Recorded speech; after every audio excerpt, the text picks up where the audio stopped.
Bab 2 sabda Nabi SAW, Islam dibina atas 5 perkara. Islam adalah ucapan dan perbuatan. Ini terjemahan kepada hak tadi lah. Terjemahan kepada hak tadi. Islam adalah ucapan dan perbuatan. Ia boleh bertambah dan berkurang. Allah Ta'ala berfirman, liyazdadu imanan ma'a imanihim. Bermaksud supaya bertambah keimanan mereka di samping keimanan yang telah sedia ada, yakni pada mereka. Firman-Nya lagi, wazidnahum huda. Bermaksud dan kami tambah kepada mereka petunjuk. Firman-Nya lagi, wa yazidullahu alladhina ihtadaw huda. Bermaksud dan Allah menambah lagi hidayat kepada mereka yang telah mendapat hidayat.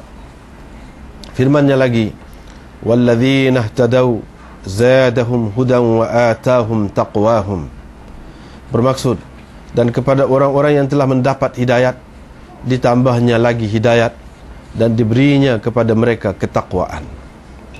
Firman-Nya lagi, wa yazdadal ladzina amanu imana. Bermaksud dan supaya bertambah iman orang-orang yang telah beriman. Firman-Nya lagi, ayyukum zadathu hadhihi imana fa ammal ladzina amanu fazadathum imana. Bermaksud siapakah di antara kamu yang bertambah imannya dengan surah ini, yakni dengan turunnya surah ini. Adapun orang-orang yang beriman, maka surah ini menambah imannya. Firman-Nya lagi, fakhshawhum fazadahum imana.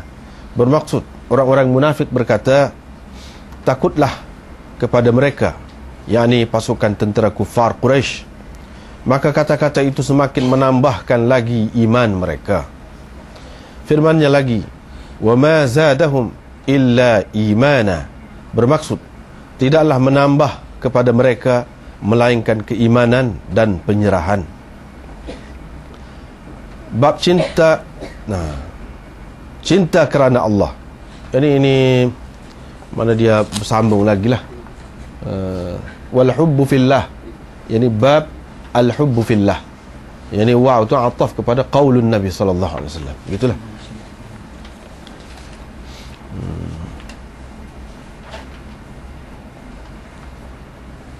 Bab cinta kerana Allah dan benci kerana Allah adalah sebahagian daripada iman.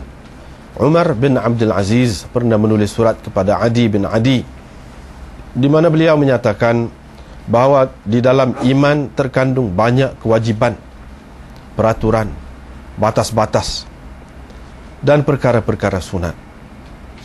Sesiapa yang menyempurnakannya berarti dia menyempurnakan iman, dan sesiapa yang tidak menyempurnakannya berarti dia menguranginya. Jika saya masih hidup, saya akan terangkan kepadamu tentang perkara-perkara tersebut supaya kamu dapat beramal dengannya. Tetapi jika aku mati, maka tidaklah teringin sangat aku untuk terus bersamamu. Ibrahim alaihissalam berkata, ni Allah SWT menyebutkan kata-katanya, walakin liyatma'inna qalbi. Bermaksud akan tetapi supaya tenang hatiku. Mu'adz berkata, yakni kepada Aswad bin Bilal, duduklah bersama kami sejenak untuk menambah iman, yaitu dengan mengingati ajaran Allah dan Rasulnya. Ibnu Mas'ud berkata, yakin itu iman kesemuanya. Ibnu Umar berkata, seseorang itu tidak akan sampai kepada hakikat taqwa selagi dia tidak meninggalkan apa-apa yang diragui hati sanubarinya. Dan Mujahid berkata, yakni ketika mentafsirkan firman Allah ini, syara'a lakum minad din ma wassa bihi Nuha. Bermaksud dia telah memberikan kepadamu agama yang juga telah diberinya kepada Nuh. Yakni kami telah berikan kepadamu, ini tafsirannya, tafsiran Mujahid, kami telah berikan kepadamu hai Muhammad dan kepadanya agama yang sama. Ibnu Abbas berkata ketika mentafsirkan dua perkataan dalam satu firman Allah, yaitu syir'atan wa minhaja, maksudnya ialah jalan dan cara. Beliau juga berkata du'aukum, maknanya ialah iman kamu.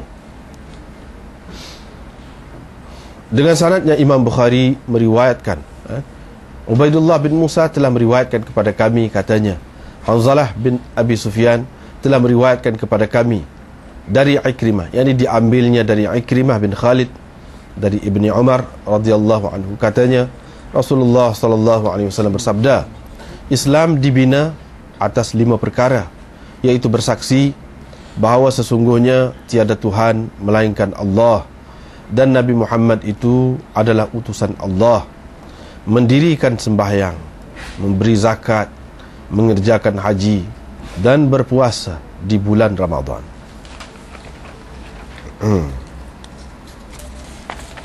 Sekat tu dulu.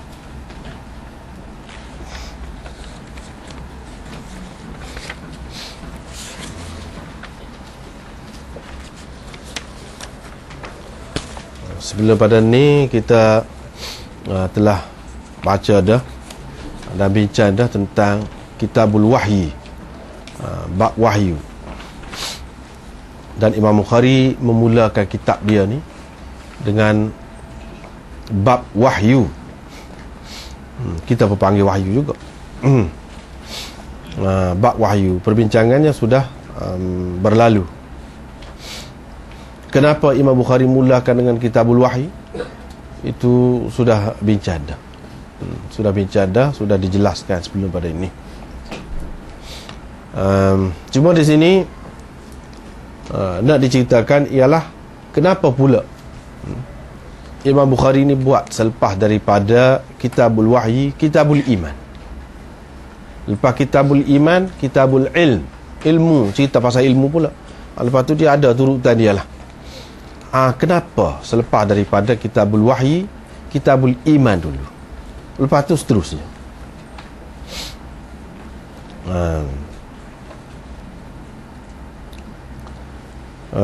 Sebagaimana dijelaskan dah sebelum pada ni, iaitu